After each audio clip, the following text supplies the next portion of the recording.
बच्चों नमस्कार। पढ़ाई की बातें तो होती रहती हैं, हम लोग पढ़ाई की बातें भी करते हैं, लेकिन एक अच्छा इंसान बनना भी बहुत ज़रूरी है। क्योंकि अच्छा पढ़ा लिखा आदमी एक अच्छा इंसान भी बन जाता है तो उसका जीवन निश्चित रूप से बहुत ही सफलतापूर्वक व्यतीत होता है। तो बहुत सारी बातें हैं जो हम लोग क्लास में करते हैं पढ़ाई के साथ साथ। तो आज इस यूट्यूब के माध्यम से हम कुछ बातें शेयर करना चाहते हैं। कई बातें होती हैं मन में, हम अक्सर छात्रों के साथ उनको शेयर करते हैं जब पढ़ाते हैं क्लास में। तो कभी कभी उनसे उनको एक अच्छे कर्तव्यों, उनके जो आदर्श, उनको अमल में लाना चाहिए, उन सब की हम लोग बातें करते हैं। इसी क्रम में आज बच्चों एक हमारे मन में बात आई है कि आपसे शेयर किया जाए कि अक्सर देखा है कि कुछ विद्यार्थी होते हैं वो अक्सर समस्या लेके आते हैं। बिल्कुल है, सबके जीवन में समस्या आती हैं और निश्चित से ही रूप से उनको शेयर करना चाहिए। शिक्षक के साथ समस्या ज़रूर शेयर करना चाहिए हर विद्यार्थी को, क्योंकि अपनी समस्याएं अपना यदि आपकी कोई व्यथा है और आप हम लोगों से शेयर करते हैं, अपने शिक्षकों से शेयर करते हैं, तो निश्चित ही हम लोग ये प्रयास करते हैं कि आप उसको सॉल्यूशन मिले, आपका उसका समाधान बताएं। तो इसी संदर्भ में एक छोटी सी आपको कहानी हम सुनाना चाहते हैं कि एक आदमी था, वो किसी शहर में रहता था और एक प्राइवेट कंपनी में काम करता था। अक्सर वो परेशान रहता था, हर छोटी छोटी बातों से परेशान हो जाता था। कभी अपने कंपनी को लेकर परेशान हो जाता था, कभी वो सामाजिक रूप से परेशान होता था, हर तरह से वो परेशान रहता था। कुल मिला के ऐसा लगता था उसको देखने के बाद को अपनी ज़िंदगी से खुश नहीं है। हमेशा चेहरे पे मायूसी रहती थी, चेहरे पे कोई संभाव नहीं था। संभाव का मतलब समझते हो ना, कि अगर दुख है तो दुखी नहीं होना है, प्रसन्न है तो ज़्यादा प्रसन्नता नहीं दिखानी है, ये संभाव होता है।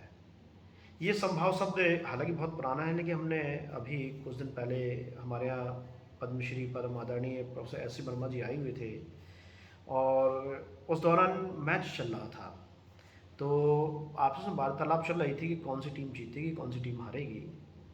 तो इस पर आदरणीय वर्मा जी ने बहुत अच्छी बात कही थी, टीम कोई भी जीते, टीम कोई भी हारे, चाहे वो अपनी पसंद की टीम हो या अपनी नापसंद की टीम हो, जीत और हार के रिजल्ट पर, के परिणाम पर हमें संभाव दिखाना चाहिए।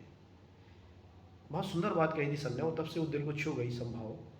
तो हम भी यही कहना चाहेंगे कि चाहे किसी भी परिस्थिति में आप रहो, चाहे आपको बहुत ज़्यादा सफलता प्राप्त हो रही हो, आप असफल भी हो रहे हो सकता है कि आपको बहुत खुशी हो, कभी आपको दुख महसूस हो रहा हो, लेकिन आप अपने चेहरे पर अपने स्वभाव को समभाव रखिए, स्वभाव समभाव में रहे। पहली बात तो हम उस आदमी की बात कर रहे थे कि एक शहर में रहता था वो, और बड़ा दुखी था, छोटी छोटी बातों से लेके कहीं ना कहीं वो निराश हो जाता था। तो उसने सोचा क्या किया जाए। तो नॉर्मली हम लोग देखते हैं ना कि जब कोई परेशान होता है तो कहीं किसी साधु सन्यासी के पास चले जाते हैं, किसी एक महापुरुष के पास चले जाते हैं जिससे अपनी जिज्ञासा शांत करते हैं। तो उस आदमी ने क्या किया है कि शहर से कुछ दूर एक महात्मा रहते थे, एक साधु सन्यासी रहते थे। तो उनके पास गया और सोचा कि उनसे मिलकर हम अपनी सारी बातें बताएंगे और निश्चित रूप से हमें कुछ समाधान मिलेगा। क्योंकि बहुत सारे आदमी उसके उनके पास पहुंच रहे थे, महात्मा के पास पहुंच रहे थे। तो वो आदमी भी उनके दर्शन करने के इरादे से लाइन में लग गया। काफ़ी देर तक इंतज़ार किया, तब जाके काफ़ी देर बाद उसका नंबर आया। जब उसका नंबर आया तो वह उस बाबा के पास गया, उस महात्मा के पास गया और बोला कि बाबा, मैं अपने जीवन से बहुत दुखी हूँ, मैं बहुत परेशान हूँ, हर समय समस्या मुझे घेरी रहती हैं, मैं अपनी ऑफिस की टेंशन में से ही परेशान हूँ, घर से भी परेशान हूँ, अपने रिश्तेदारों से भी परेशान हूँ, और कभी कभी मुझे दोस्त ही परेशान करते हैं, सभी लोग मुझे परेशान करते रहते हैं, मैं जीवन से बहुत दुखी हो गया हूँ बाबा, कोई उपाय बताइए। क्योंकि लोगों ने कहा है कि आपसे मिलके लोग खुश हो जाते हैं, आप समाधान देते हो। तो हम भी चाहते हैं कि आप कुछ हमें ऐसी बातें बताएं, ऐसा कोई हमको समाधान बताएं कि हम सुखी हो जाए, सारी टेंशन हमारी ख़त्म हो जाए और मैं चैन से जी सकूं। ठीक है, बाबा जी ने पूरी बातें सुनी उस व्यक्ति की, मुस्काए भी, क्योंकि जब आप किसी डॉक्टर को दिखाने जाते हो और अगर आपका डॉक्टर मरीज को देख के एक अच्छा स्वभाव, एक अच्छा भाव प्रदर्शित करता है, तो कहते हैं कि मरीज आधा वहीं ठीक हो जाता है। तो महात्मा की मुस्कुराहट से वो व्यक्ति थोड़ा सा प्रसन्न हुआ कि अब मुझे मेरी समस्या का समाधान मिलने वाला है।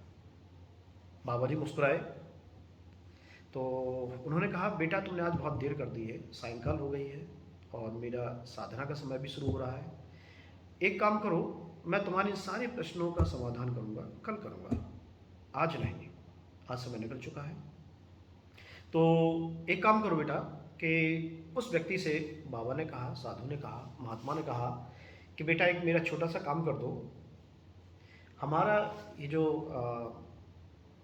आश्रम है, उस आश्रम में करीब 100 ऊँट है और तुमको वहाँ जाकर आज पूरी रात उन ऊँटों का ख्याल रखना है और जो भी ऊँट नहीं सोए उसको सुलाना है और जो उठ जाए उसको फिर से सुला देना है। लड़का बोला, आज बोला, अरे ठीक है, कोई बात नहीं, बाबा जी के आदेश है, उसका पालन करेंगे। तो वो चला गया अपने काम पे और यहाँ महात्मा जी अपना विश्राम करने चले गए। अगली सुबह वो आदमी फिर आया महात्मा जी के पास। महात्मा जी फिर उसको देख के मुस्कुराए और बोले, बेटा क्या हुआ, कल क्या आपने वहाँ किया, काम किया, आश्रम में जो आपको काम सौंपा गया था, कैसा हुआ, और बेटा तुमको नींद कैसी आई, सोए हो कि नहीं? तो आदमी बड़ा दुखी था, वो बोला, बाबा जी रात भर नींद नहीं आई मुझे, एक पल भी नहीं सो पाया, क्योंकि जो काम आपने मुझे दिया था वो हो ही नहीं पा रहा था।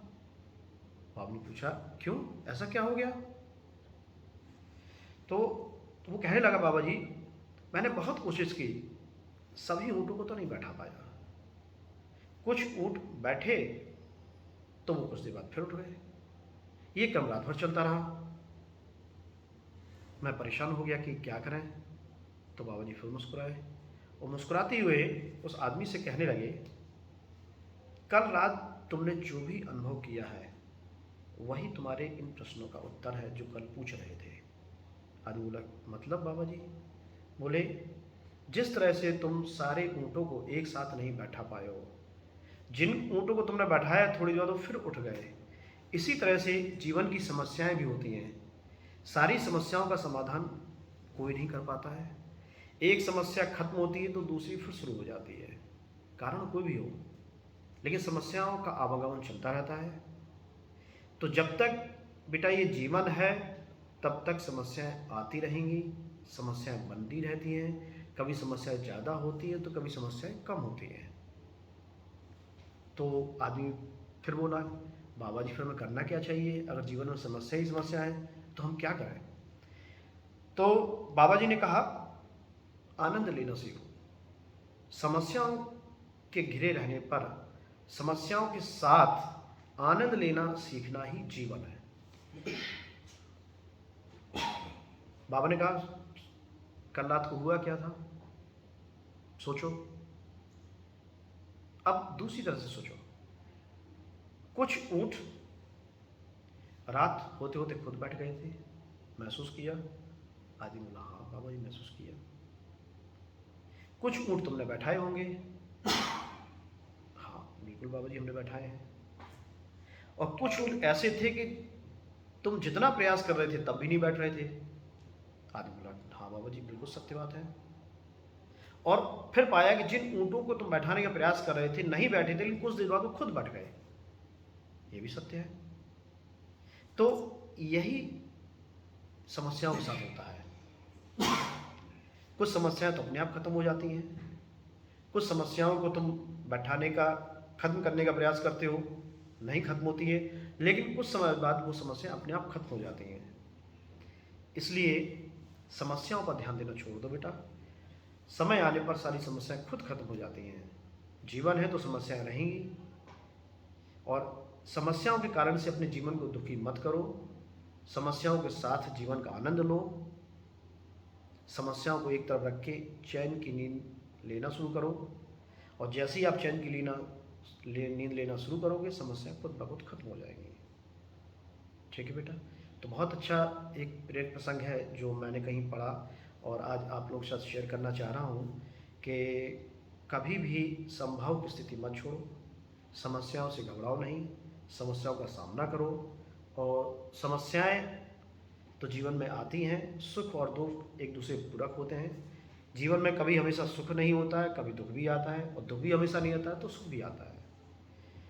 बिंदास मुस्कुराओ, क्या गम है, जिंदगी में टेंशन किसको कम है। बिंदास मुस्कुराओ, क्या गम है, जिंदगी में टेंशन किसको कम है। अच्छा या बुरा ये तो केवल भ्रम है, अच्छा या बुरा ये तो केवल भ्रम है, जिंदगी का नाम ही कभी खुशी तो कभी गम है। ठीक है बेटा, मिलते